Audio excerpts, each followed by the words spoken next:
Welcome. I'm Tara Parker Pope, founding editor of Well at the New York Times. Thanks to everyone for joining us today. As you all know, we are in month 9 or entering month 9 of the coronavirus pandemic, and winter is coming and it's going to be tough. So today we're going to talk about how to get through it. It doesn't seem like it now, but there's a lot of reasons that we can be helpful, and we do have the power to make things better if we all do our part.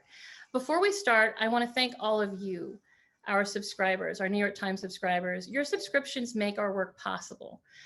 Things like the COVID-19 mapping project, which has become an essential resource for our readers, for scientists, and even public health officials tracking the pandemic. You have no idea how many people are involved in keeping all that data up to date. You've no doubt read the New York Times investigation of President Trump's taxes and our excellent election coverage. And we really could not do any of this work without you. So we really want to thank you for all that support. It means so much to us and to all the other readers who benefit from it. So thank you. A reminder that today we are recording. We're also taking your questions. So please submit your questions using the chat function at the bottom of your screen. I'll get to as many of them as I can, and we will get started. We're going to start today by answering your questions about pandemic precautions this winter. So do get those questions coming in because we want to get to them as soon as possible. We're going to close this event with a really fun live workout with Chris Jordan. He is the fitness trainer who created the original 7-minute workout, and he's going to debut a new workout today called the standing 7-minute workout, which has no floor exercises. So join us for our conversation and then stay with us for the workout. And Chris will also take some of your questions about exercise this winter too. So please welcome my first guest, Dr. Asaf Bitton, whom I've interviewed several times for stories about navigating pandemic life. Dr. Bitton is an assistant professor of healthcare policy at Harvard Medical School. Welcome. Thank you so much. It's so nice to be here with you. I'm so glad you're here because you have really helped me a lot as a journalist navigate pandemic reporting. I first learned about you when you wrote an essay called "This Is Not a Snow Day." And it really reached me because I think you felt like you were seeing people this is in March, right? The very beginning of the lockdowns, and people were kind of missing the point. You want to talk a little bit about that essay and what you wrote? Sure. Really, so I'm a primary care physician and a public health researcher. And, as the pandemic was really coming upon us in February and March, it seemed that it was a very distant issue. And the Snow Day article actually I was sitting in this office talking to my wife, and out of this office, I can see a little park, a few hundred feet away. And I remember on the day that they announced that school cancellations were occurring in my computer or in my community, I saw all these kids start to gather in the park, and then all these messages come in from parents and friends saying, let's have, we can have school at our house, or we can, hang out, or do you think 15 people or 20 people is a good amount? And it dawned on us, and a lot of credit to my wife, Liz, that we just needed to have a completely different and practical understanding.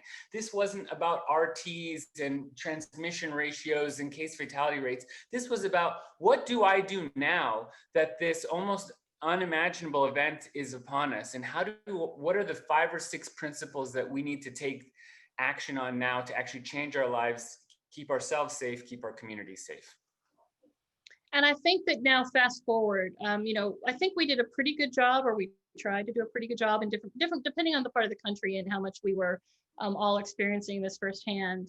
But we're in a time right now where it seems that the virus is just raging across the country. I mean, how would you describe the current situation as we head into Thanksgiving? Horrendous. I mean, it is. There is no longer 1 or 2 or 6 focal points of infection. We have case numbers that are astounding. We have health systems taxed in almost every state. So there is not, the cavalry isn't coming. If your state, if your community is maxing out on ICU beds, it's not like even in the spring when we could build bubble tents in Central Park or use a convention center in Boston. We're talking about such widespread community transmission. And as a healthcare worker, such an amount of fatigue. It is hard to underscore how tired and burned out my colleagues are from doing this rigmarole for 9 months, having to deal with this on a personal level and on a day-to-day job level. And also just the country is so tired from all of the crises that have transpired, that I think that people have let their guard down. But really at this critical moment where weather and transmission and a lack of coordinated federal and state policy, along with maxed out healthcare resources, make this a very, very dangerous time over the next 2 months. So I want to talk about that because this is a dangerous time.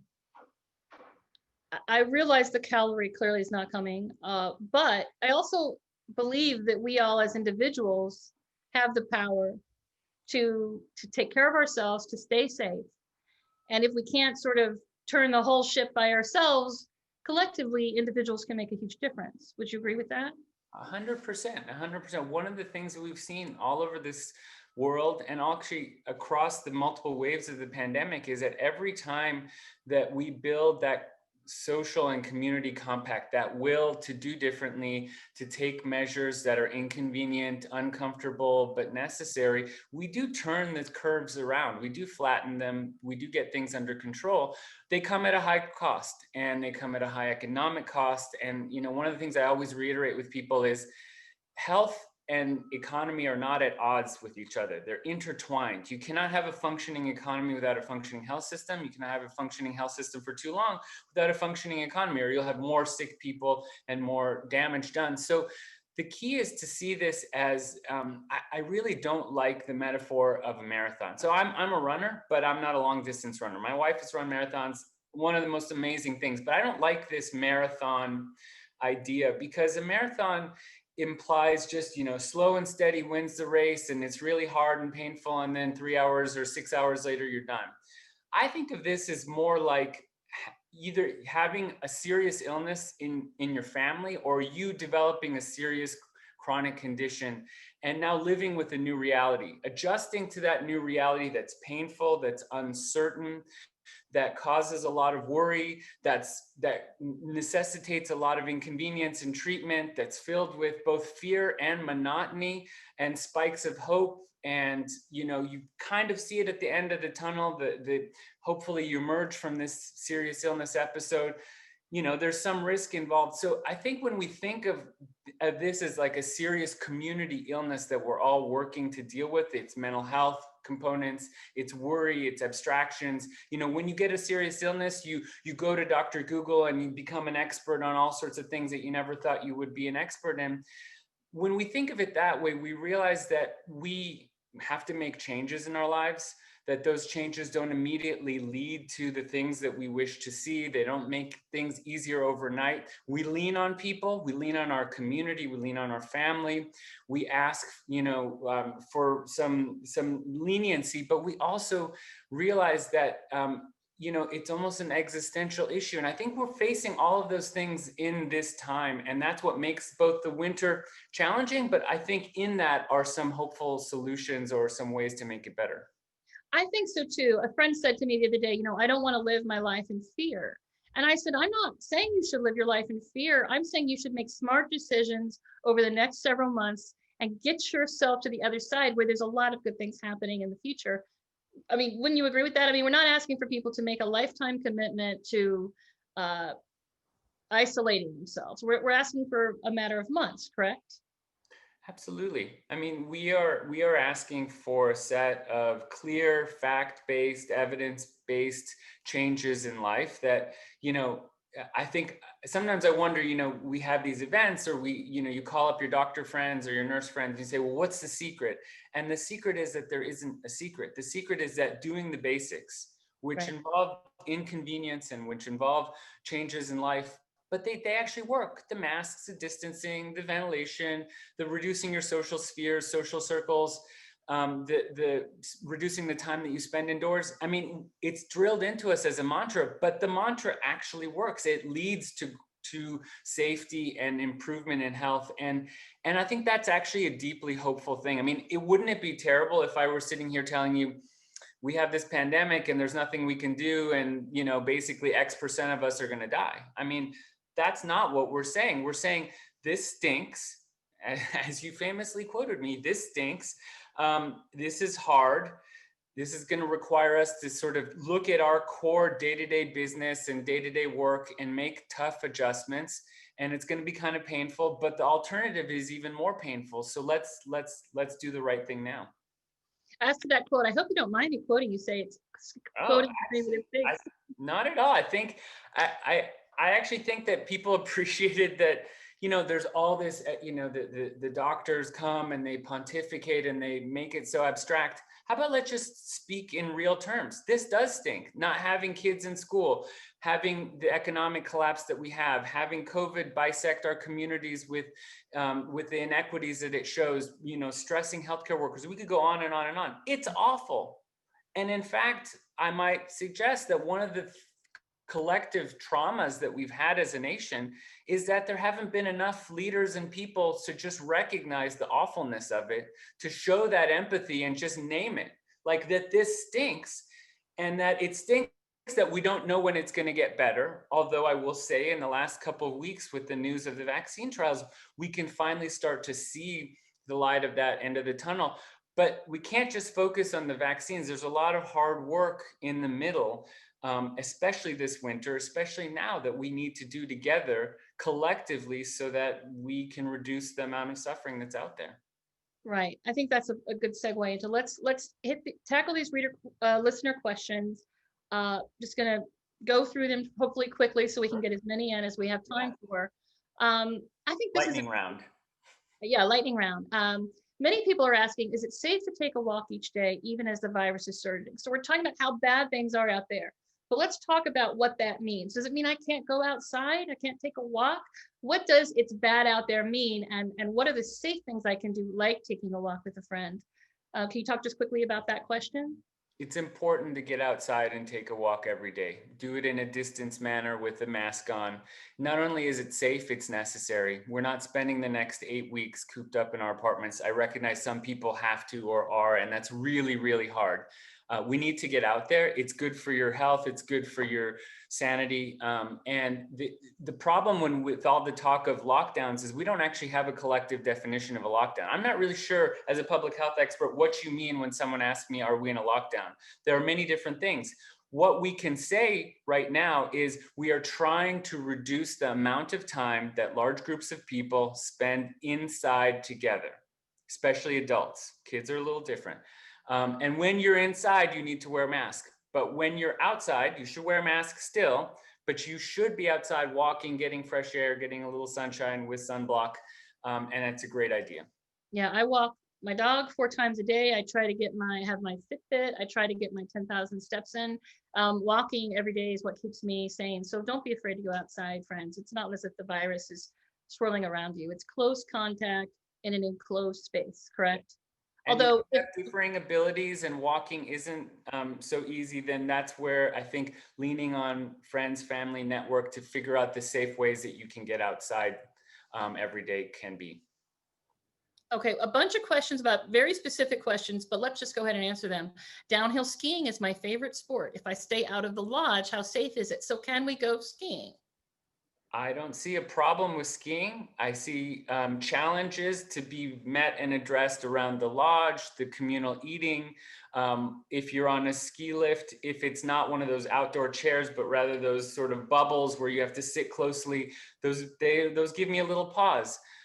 Certainly, they would suggest that you have to wear a mask if you go into those little bubbles. I think you should be wearing a mask basically when you're outside at all times, not because outside is such a transmission vector, but because wearing a mask right now is an important signal and it's an important protection mechanism. So in general, skiing is fine. Be careful in the aggregations of human beings. Right. So you guys know, use common sense. Stay out of the enclosed spaces, outdoors, skiing by yourself, you're fine. Can you swim in an indoor pool in a health club? Ooh, well, that's a little bit tougher. The act of swimming is fine in and of itself, but it means, unless you're wearing a cool mask that I'm not aware of, no mask. and then you're inside in an often poorly ventilated gym or swimming area, and that makes me nervous. I think right now at the peaks of this cycle of the third wave, if you want to call it, that indoor gyms are pretty risky. You not only have small spaces, but you have people inhaling and exhaling at high tidal volumes. And when you exercise, you're just exchanging so much more air. So I actually told my dad last week, he loves going to his little fitness place, that it was time for him to put that on hold for a couple months until the cases in his community reduce. That's a perfect segue to the next question. Above what positivity rate is considered unsafe? And I think we should explain to people why we have different moments where we say, this is okay, probably, you're safer now. The positivity rate is climbing. Maybe don't do the indoor gym, don't, be a little more cautious. Can you just talk briefly about what is the positivity rate? I think it's such a great indicator that everybody can look up, and it's a signal to you about how, you know, how tightly controlled your life needs to be. So can you talk about the positivity rate? Sure. And by positivity rate, I assume you're meaning the test positivity rate, Yeah, correct? the Yeah. test positivity rate. So it's a key measure. It basically reflects, and look at your state's ways of counting, because they're different by state, but it generally reflects the number of people who test positive over a certain time period by the number of tests done. So if I have symptoms, or if I'm getting a test, what's my likelihood of having SARS-CoV-2 or coronavirus? And generally, when the test positivity rate on an individual level is above 5%, many people say certainly at the higher end 3%, we're looking at infectious transmission rates that are getting more and more out of control. At the height of the first wave, for instance, in the Northeast, we had test positivity rates of 30% in a given day, 20%. That means that those are extraordinarily high. Now, some states count it differently. That's an academic exercise, but it does make it a little bit lower. The important part is, as the test positivity rate increases, so does the rate that you would find it in your community. So it's a measure you want to look at. You also want to look at the hospitalization rate or hospitalization amount in your state. As that grows, that means that the number of severe cases are growing. And there isn't a magic number for that. But for instance, in my state of Massachusetts, it's doubled in the last 4 to 5 weeks. That's a big deal. And as that increases, you look at really the big issue from a healthcare standpoint, which is there enough health system resource available to treat me for COVID and treat me for all the other things that happen to humans? So the frustrating thing about COVID is that there isn't one measure that you can say, oh, we flipped into this next level and that's that. It's an integration of a couple of measures, but the test positivity rate is one of my favorites, even more than total number of cases. Tell me, for me personally, when I see that the test positivity rate is below, 2% in my community, I feel pretty comfortable dining at an outdoor restaurant, for instance. When I see that number start to creep up, 3% is sort of a magic number in New York. They're looking at schools at 3%.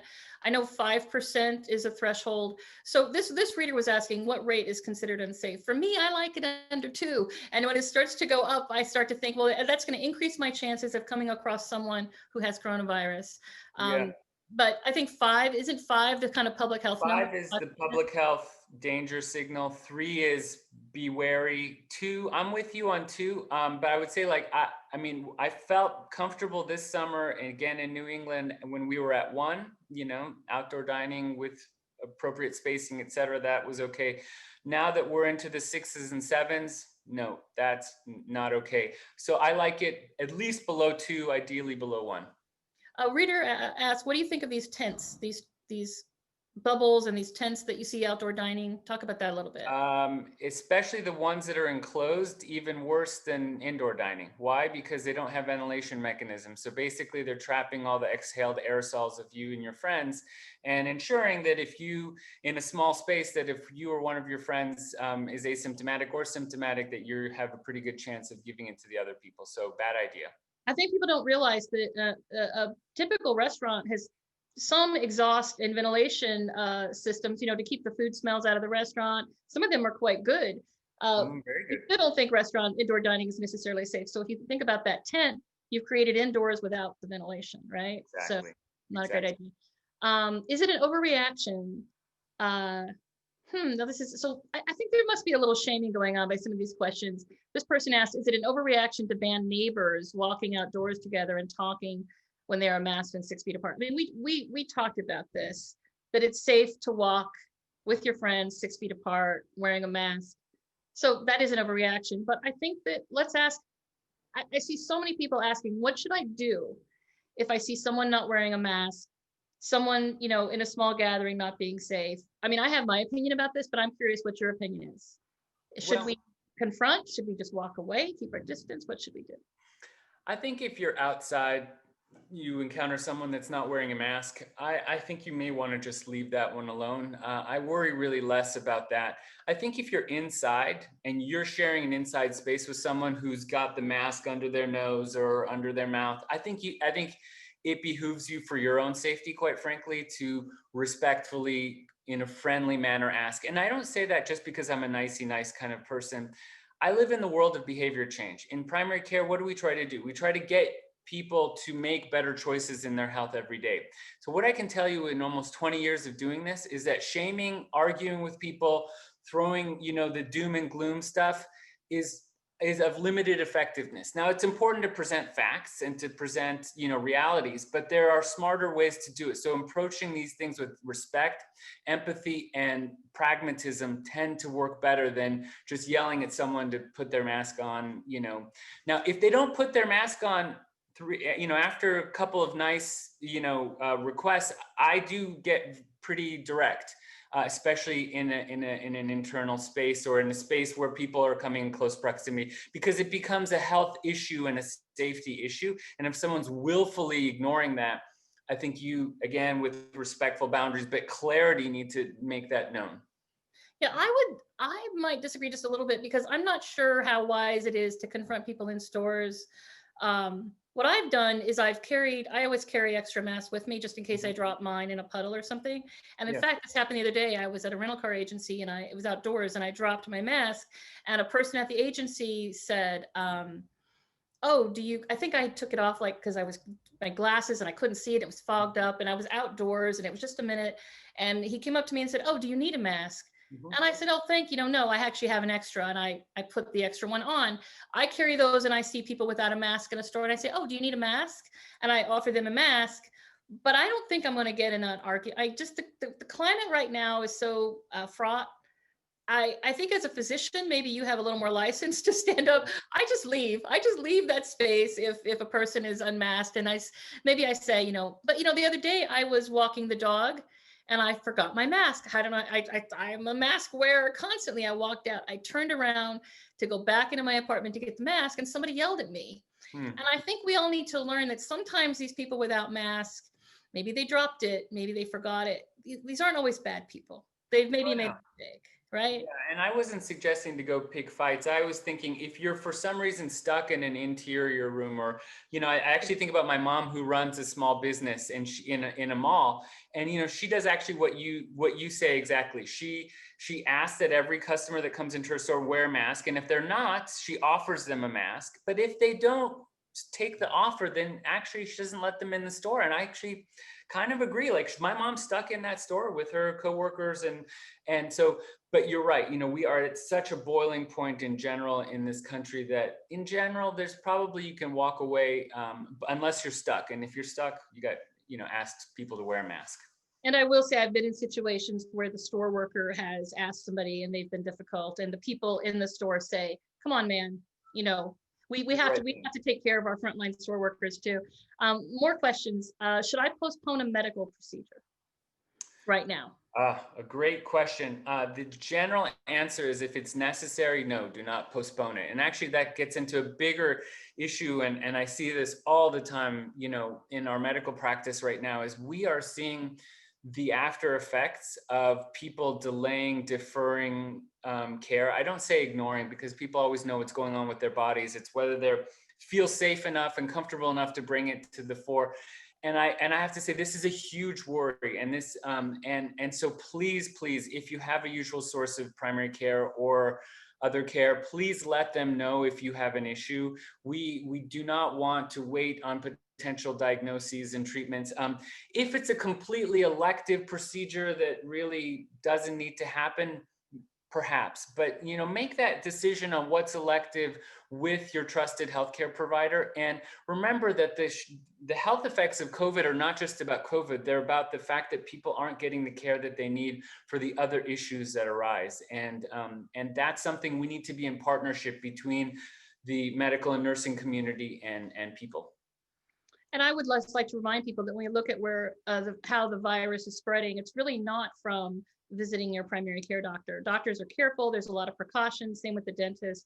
There's a lot of, right? I mean, these Yes. people are taking a lot of precautions. And so I feel comfortable. Keep in mind, it's self-preservation. I mean, when we're seeing you in the clinic, we don't want to get sick either. So we are taking, extreme precautions. And, yes, there have been a few clusters described, but the mass of transmission is not happening at doctor's office. I see questions about mammograms and other key procedures. If you're due for a key preventive procedure and your health system or your community hospital is open to do that, some are not because they're now all focused on COVID. But if you can get it, then just go get it. You're not going to get it at your doctor's office or at the hospital. The preponderance of transmission is happening in the home. In the home. We've got several questions about dental cleaning.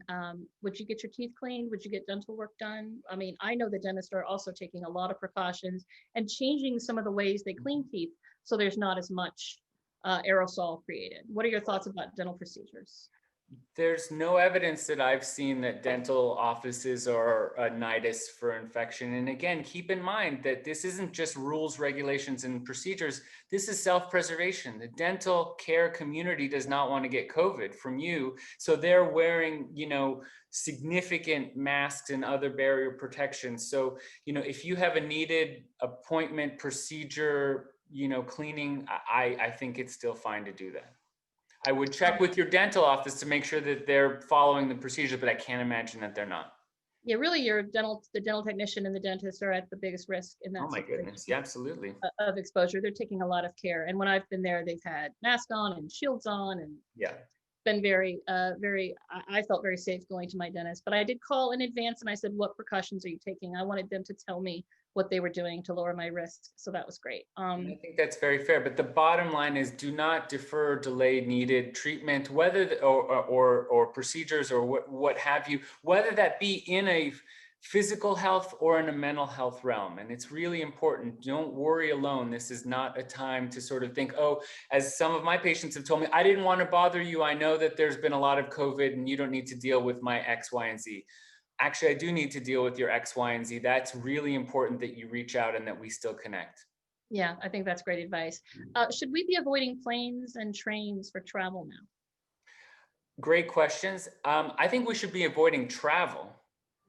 Whether it's less about the specific mode and more about the intermingling of people and places and destinations and what you do after the destination. I think there's been pretty good evidence led by some Department of Defense studies that travel on an airplane when everyone is masked is transmission is exceedingly low because there's great ventilation and there's super strong HEPA filters and everyone is masked. So there have been only, to my knowledge, about 43 cases of documented COVID transmission on planes. So it's less the issue that the plane itself is a risk. It's where are you going? What are you doing? Why are you doing that? And perhaps around Thanksgiving and these holidays, maybe just stay at home. Let's try to get through some of these. We're running out of time a little bit, but I think we've got time for several more questions. Let's talk about airborne transmission versus surface contamination. What do you worry about, and how should we be thinking about this? The stories emerged that airborne is really the way that this virus has transmission in a community. At the beginning, and you and I talked about this a lot, we were more concerned about surfaces, and there is still some possibility of surface transmission, but this is an airborne disease. This is an airborne disease that's spread through asymptomatic people mingling in small spaces with each other. That's the predominant mode of transmission. And I think, again, that gets back to the holiday question. That's what makes holidays so tricky. It's really risky to spend time inside with your mask off with other people. outside your bubble. From outside your household, people Yeah, from outside your main household. outside your Um, home. so another question, how long is an indoor area contaminated? If someone comes to your house or comes to a space with the virus and spent time there, like, or maybe you have your, people come in to do some work in your home and then they leave, what is the time, you should sort of stay out of that space? This is a great question, and because our time is limited, let me try to answer it this way. The issue is really about aerosols and ventilation more than surface. Now, it can linger on surfaces even up to 24, 72 hours, but those can be wiped down. The bigger question is, can you ventilate the room in which people shared, and how quickly can you get air exchange in? Now, if you open a window, you crack it open halfway, you can get about 6 air exchanges in an hour. That's a bare minimum. If you have a decent ventilation system, that's better too. There's no one answer to this, like it's 1.7 hours. There is more ventilation is better. If you have more windows and you can open them fully, that's better than no windows. So you think of your rooms that have no good cross ventilation as danger rooms. Think of rooms that you can open 4 windows in from 2 sides as being better rooms if you absolutely need to have people from different bubbles getting in and house, which I still have my worries about. Yeah, we shouldn't do it, but if there's a situation that comes in, open the windows, move the air. Let's do kind of a rapid fire on surfaces. I'm getting questions about food. Should you wash all your food? Should you wash frozen food? Should you wipe down containers? What do you do about food shopping? I think that the key with food shopping is really making sure that between the handling of food and being done with that, and then hopefully not, but touching your face or whatever you're doing, that you've washed your hands and you've really created that soap barrier between whatever was touching the food and yourself. Now, some people advocate washing food. I think that's fallen a bit out of favor, but there is something to, if it makes you feel better, there's nothing wrong with doing a quick wipe down with a little bit of a soapy rag on not frozen stuff. You toss that in the freezer, it's fine. Or if they're dry goods and you can leave it, be for a day or 2 days, then you don't need to worry about that at all. But if it makes you feel better, you can do a quick wipe, but it's not necessary. The key thing that is necessary is that you wipe your hands really, really, and wash your hands really, really well between the time that you put your food away and were in the grocery store and you resume your other activities. Yeah, I shop, I wash my hands, I put stuff away, I don't worry about it. I do not freak out about my food. I just don't think that's a big risk. No. But I do think hands not being clean is a big risk. What about um, paper? People are asking about paperback books, giving stuff away. Are library books safe? People are really worried about surfaces. I would say this Yeah. is not a big worry, but I'm not super worried about that. And again, that's just not where a ton of transmission. Now, someone sneezed on a book and gave it to me, I would not take it. But other than that, like, I'm not super worried. If you do get a library book, again, you can either quickly wipe it down if you are worried, or just leave it in a room for a day. It should be fine. I don't think this is the big area to worry too much about.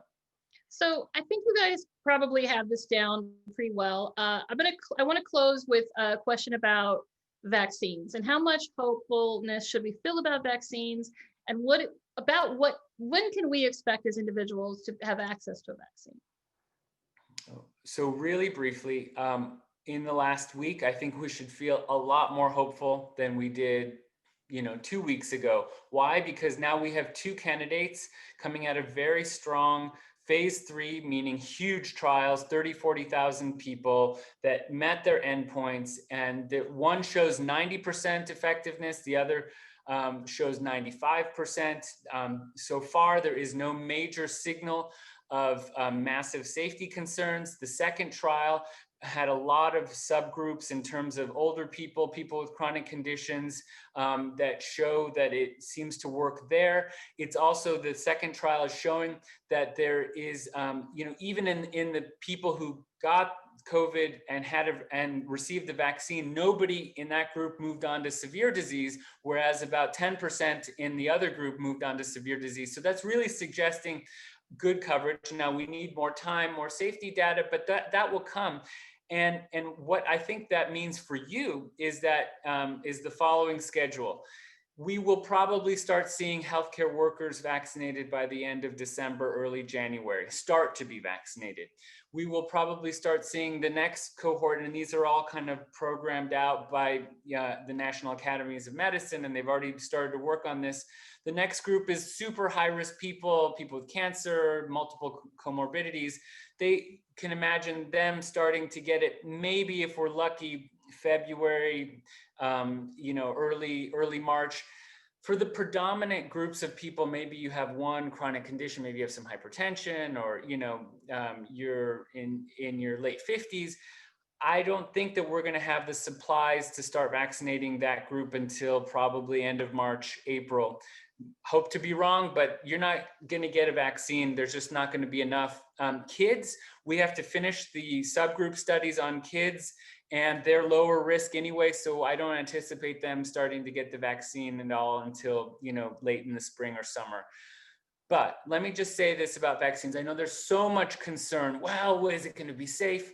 A vaccine is not going to be deemed under the emergency authorization and by the FDA as being safe for marketing unless it is safe and supremely effective. It looks like it's going to be effective.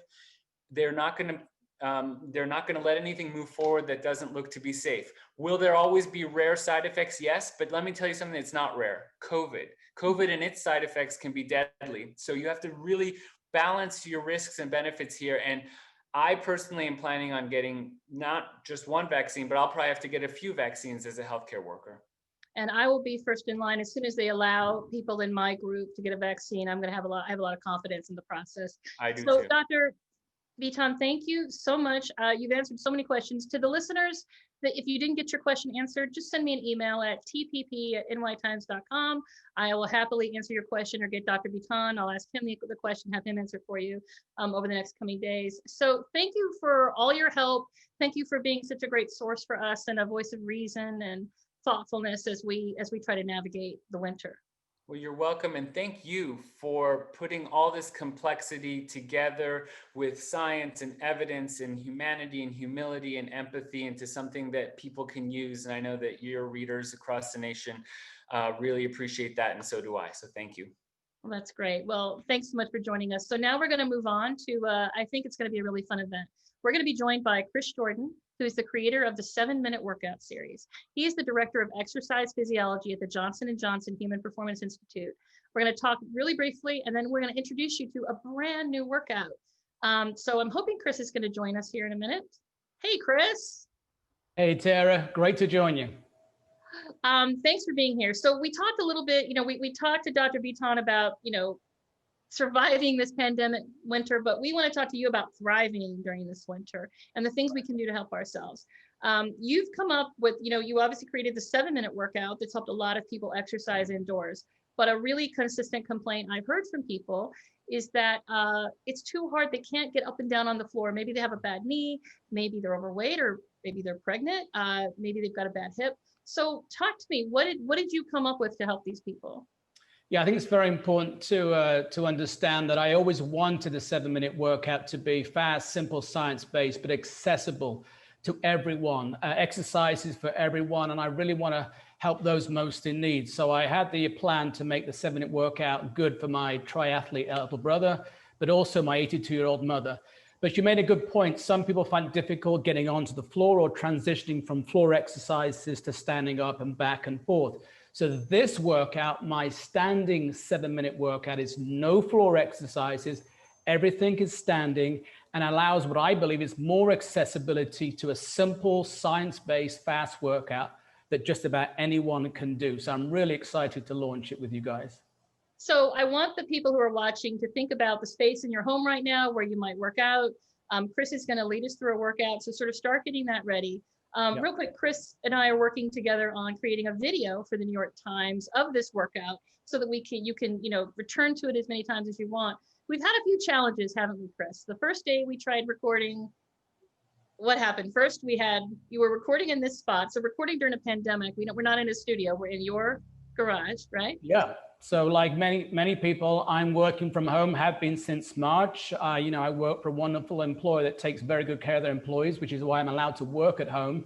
But that means we had the reality of thunderstorms outside, rain, landscapers, police helicopters flying by one time, we think, all kinds of craziness occurring outside as we were trying to record the video. So it took a few attempts to get it just right, but I think we're pretty happy with what we got now.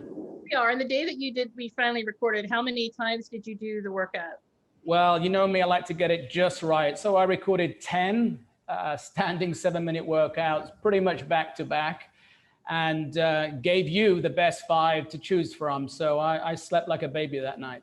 It was great. It's been a lot of fun. So we're not actually sure when we're going to debut this. We're still a ways off. We're still producing it. So you guys are getting a really early preview of this fun workout. So I'm going to ask Chris to lead us through the workout. I want, if you're listening and you have a question for Chris, please submit it in the chat. We'll try to get to a couple questions at the end before we have to sign off.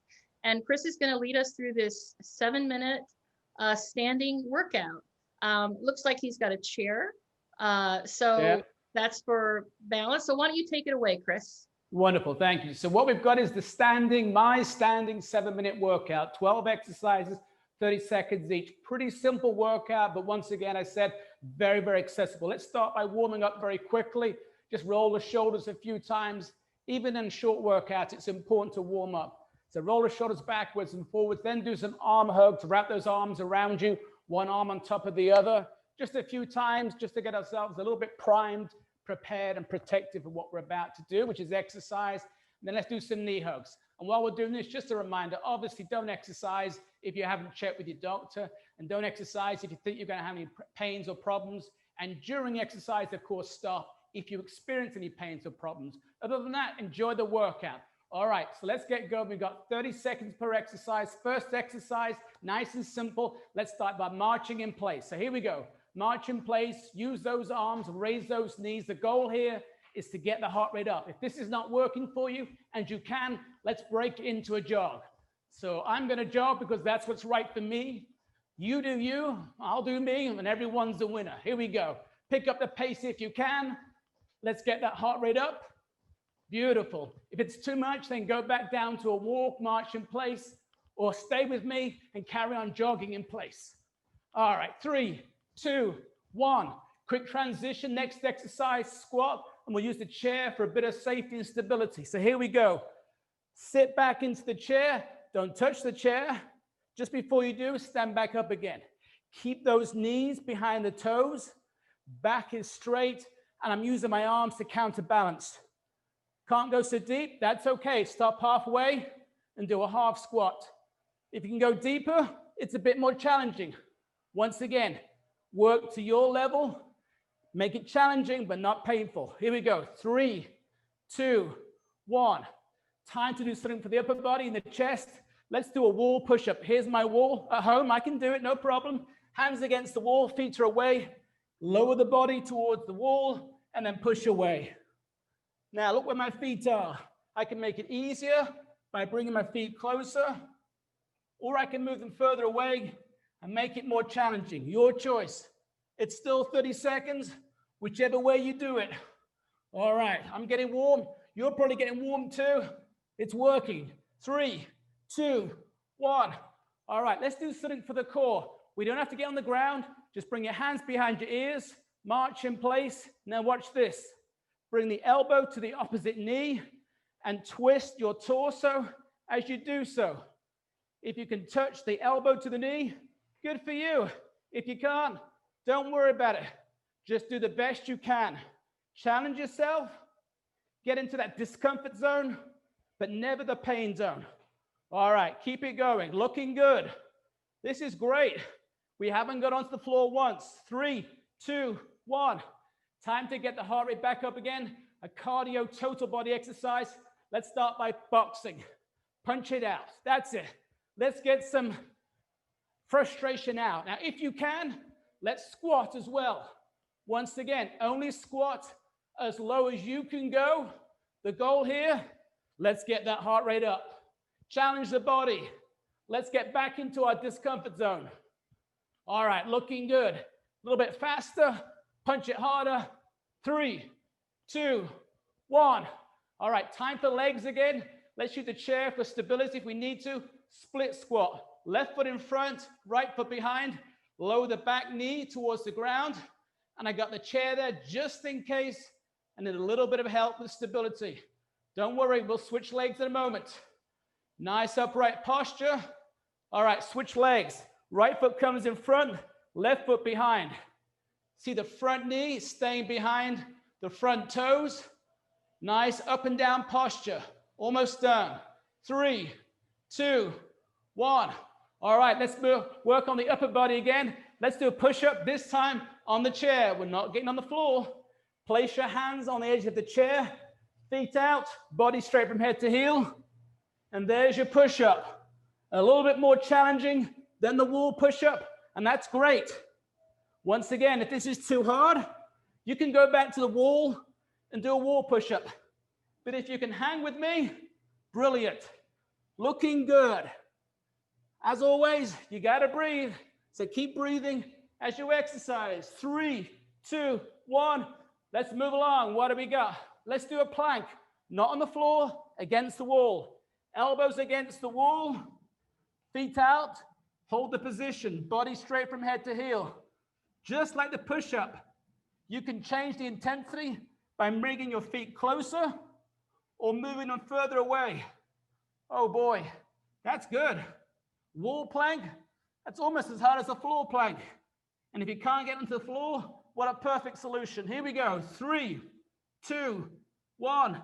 Time to move on. What do we got? Stepping or jumping jacks. Watch this.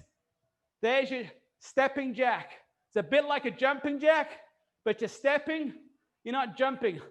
My mom loves this one. No jumping, easy on the knees, and she can join me as I do jumping jacks. Now, if you want to do jumping jacks, let's do it. It's a bit more challenging. It's high impact, but if you can do it and you can do it safely, that's great. If you can't, you can go back down to the stepping jacks. That's fine too. 3, 2, 1, done. Leg exercise time. So let's do a wall sit. Here's my wall, nice and sturdy. Sit with my back flat against the wall. Knees are directly above my ankles. Arms are folded because I'm proud to be doing a wall sit. And all you've got to do is hold the position. Now, once again, you can adjust. Too hard, come up a little bit higher. Too easy, come down lower. Join me wherever you can, but hold the position. Keep breathing, never hold the breath, but hold this wall sit position. 3, 2, 1, done.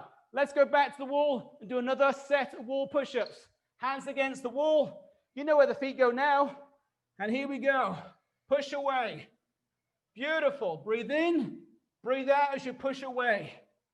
You got the hang of this? Almost done. All right.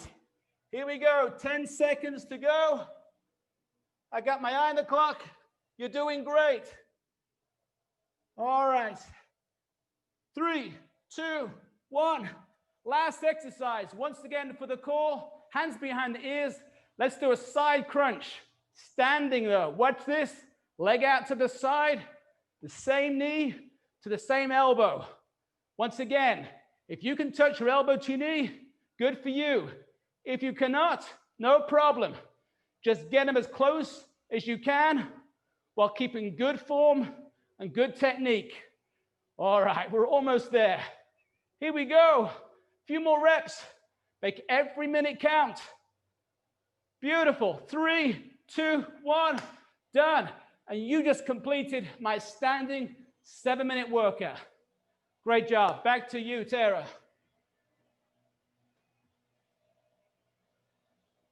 Sorry.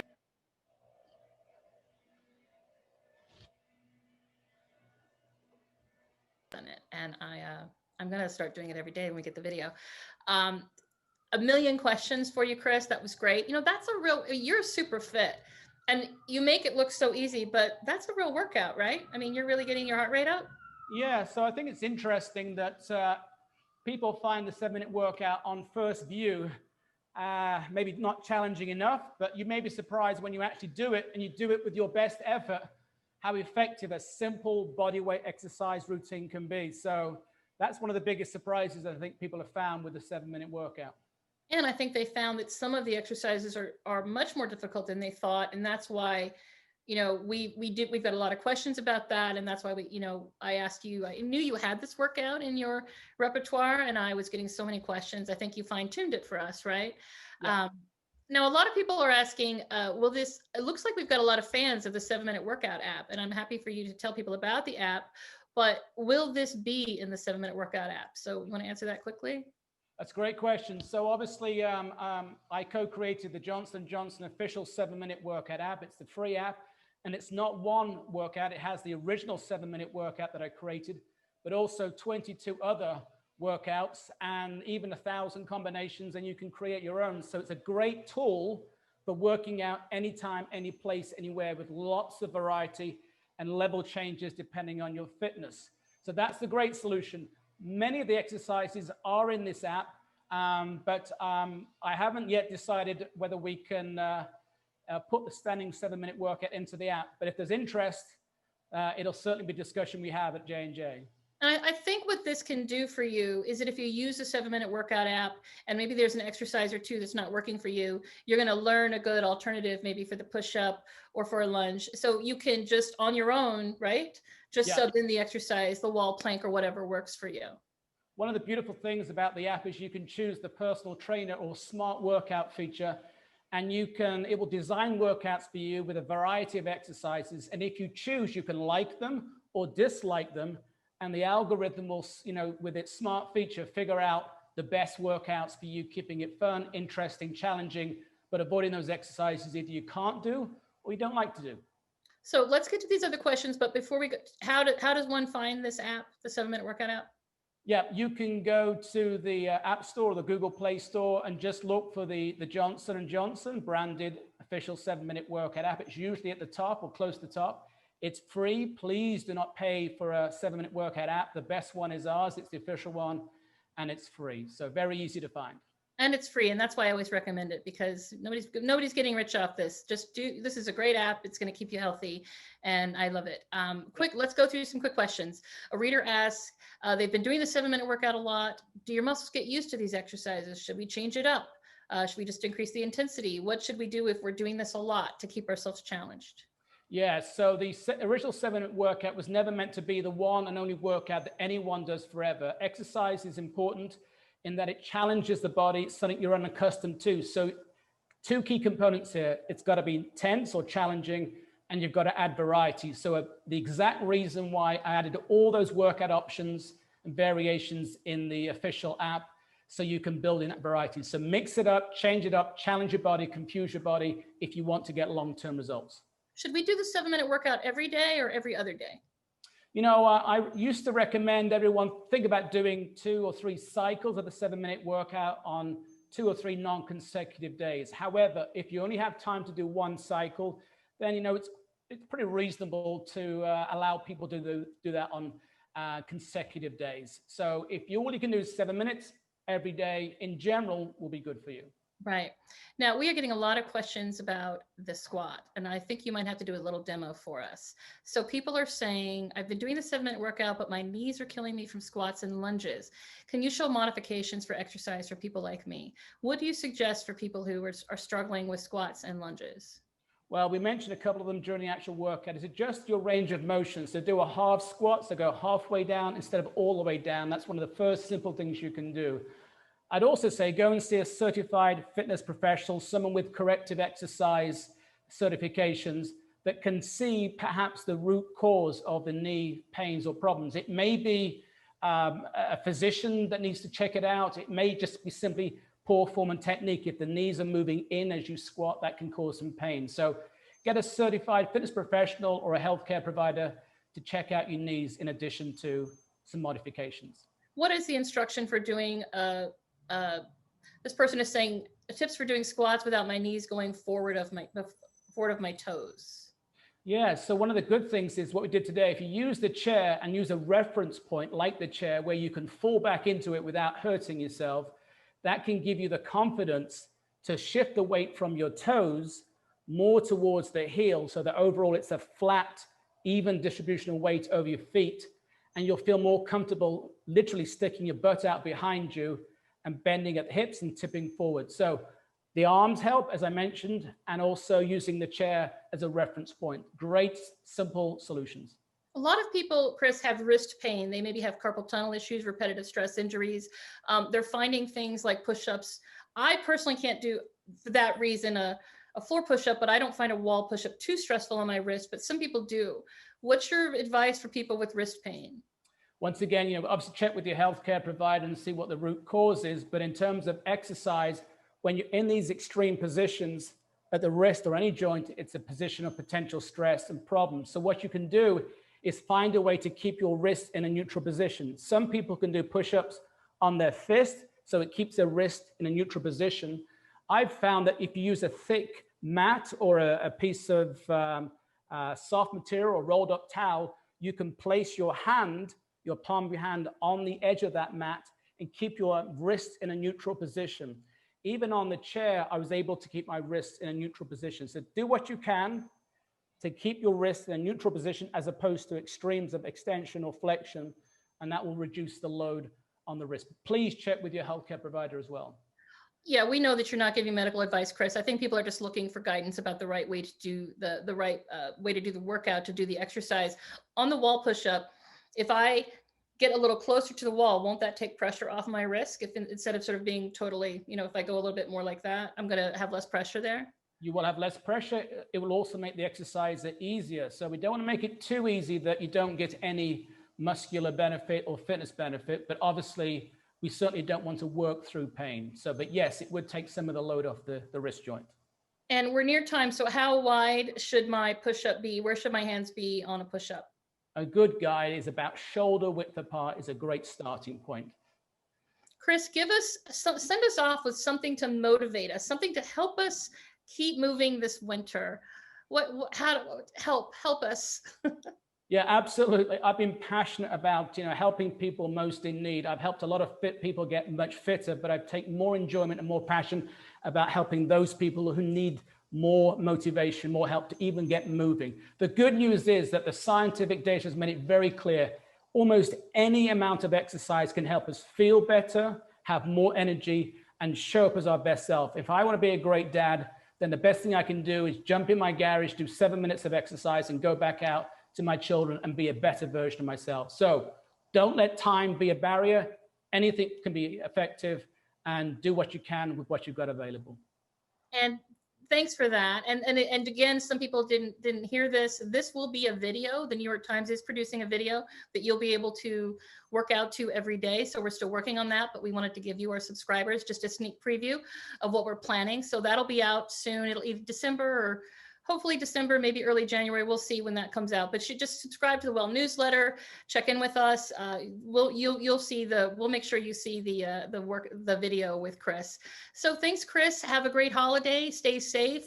Stay well. Thanks for being with us. Wonderful. Thank you so much, Tara. Absolute pleasure as always. And I want to thank both of our guests, Dr. Asaf Bitton and Chris Jordan. Thanks so much for being a Time subscriber and for joining us today, all of you. Your support makes this event, makes the video with Chris, the COVID mapping project, all of it is possible. The stories I've written with Dr. Bitton, keeping you safe during the pandemic, it's all really because of our subscribers that we can do this. You can find more events like these on timesevents.nytimes.com. You should check it out. There's something for everyone there. timesevents.nytimes.com. If you haven't already, please sign up for the Well newsletter at nytimes.com/newsletter. And please, everybody, buckle down, stay safe.